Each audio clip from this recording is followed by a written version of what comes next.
تاریخ لکھتی ہے کہ دریائے دجلہ کا پانی کئی ہفتوں تک انسانی خون کی وجہ سے لال بہتا رہا۔ ایک نام جو خدا کے عذاب کا دوسرا نام بن چکا تھا، منگولز۔ منگول زبان میں اس لفظ کا مطلب تھا خون خوار جانور یا پاگل کتا۔ ہاتھ میں لکھا تھا ہمارے ہاتھوں ذلت کے سوا کچھ نہیں ملے گا، لیکن اسے یہ ہرگز نہیں پتا تھا کہ اس کی موت منگول کی تلوار سے نہیں بلکہ اپنے ہی ساتھی کی تلوار سے لکھی۔ اس کی موت اس کے اپنے مملوک بھائیوں کے خنجر سے لکھی۔ اسلام کا سب سے بڑا ہیرو اپنی سب سے بڑی فتح کے چند دن بعد میدان جنگ میں نہیں بلکہ اپنوں کی سازش سے شہید ہوا۔ اس نے اسلام کو بچا لیا، لیکن اسے سلطنت کی سیاست نے شہید کر دیا۔ السلام علیکم دوستو، آج کی کہانی ایک ایسے شہزادے کی ہے جس سے اس کا تخت چھین لیا گیا۔ یہ کہانی ایک ایسے غلام کی ہے جسے زنجیروں میں جکڑ کر بازار میں بیچ دیا گیا۔ یہ کہانی ایک ایسے سلطان کی ہے جس نے تاریخ کی سب سے خوفناک فوج کو شکست دی، اور یہ کہانی ایک ایسے فاتح کی ہے جسے فتح کے بعد اس کے اپنوں نے ہی شہید کر دیا۔ آج کی کہانی ہے الملک المظفر سیف الدین قدس کی، وہ نام جس نے اسلام کو اس وقت بچایا جب سب امید چھوڑ چکے تھے۔ تو چلیے وقت میں پیچھے چلتے۔ سال تھا 1258۔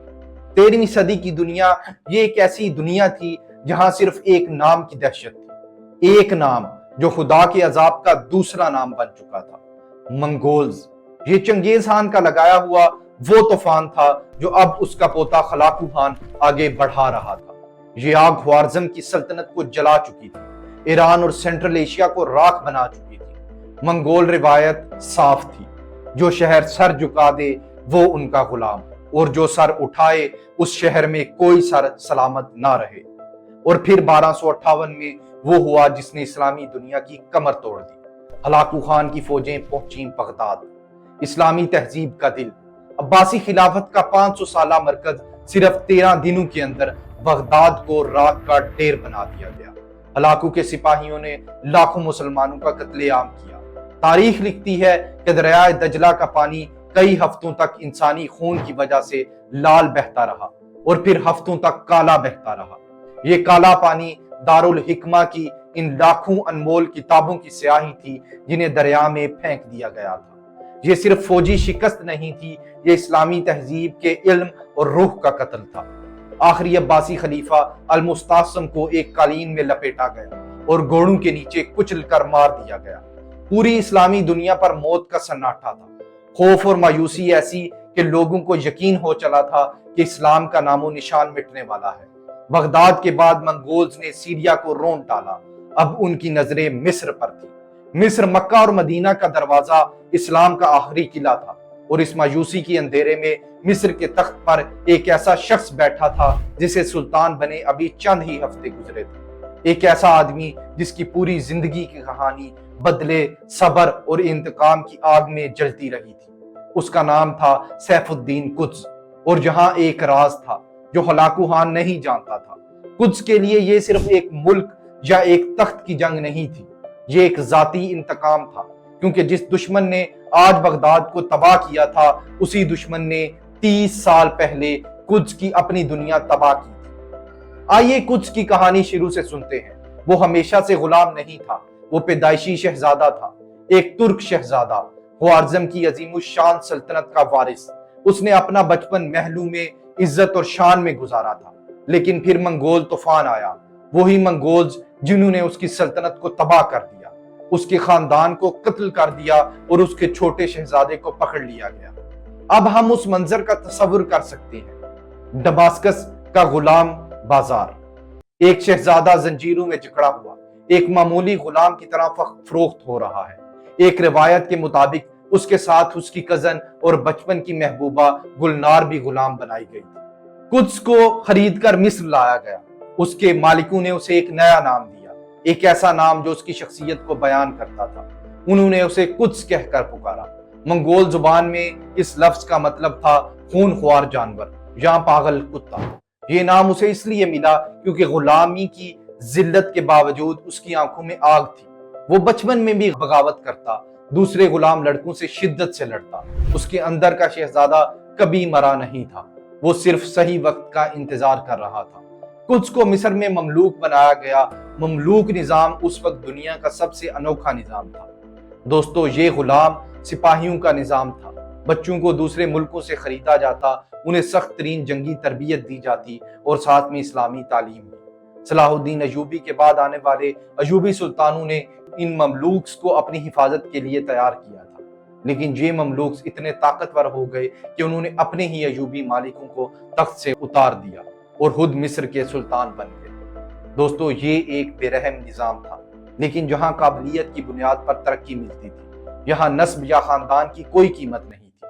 اسی نظام نے قدس کو، جو پیدائشی شہزادہ تھا، غلام بن کر رہنے پر مجبور کیا، اور اسی نظام نے اس غلام کو اس کی قابلیت کی بنیاد پر سلطان بننے کا موقع بھی دیا۔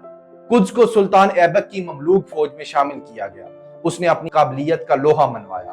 اس نے فرانس کے کنگ لوئس کو 7ویں صلیبی جنگ میں مصر کی سرزمین پر شکست دینے میں اہم کردار ادا کیا۔ وہ ترقی کرتا گیا۔ سلطان ایبک اس پر اتنا بھروسہ کرنے لگا کہ قدس مصر کا نائب سلطان بن گیا۔ اگلے 20 سال تک بادشاہ کوئی بھی ہو، پردے کے پیچھے اصلی حکمران قدس ہی رہا۔ دوستو، لیکن مصر کا محل پھولوں کی سیج نہیں تھا، یہ سازشوں کا گھر تھا۔ مملوک سیاست بے رحم تھی۔ یہاں سلطنت کا اوسط دور حکومت صرف 7 سال ہوتا تھا اور اکثر سلطانوں کا انجام قتل ہوتا تھا۔ قدس اس آگ میں تپ کر کندن بنتا گیا۔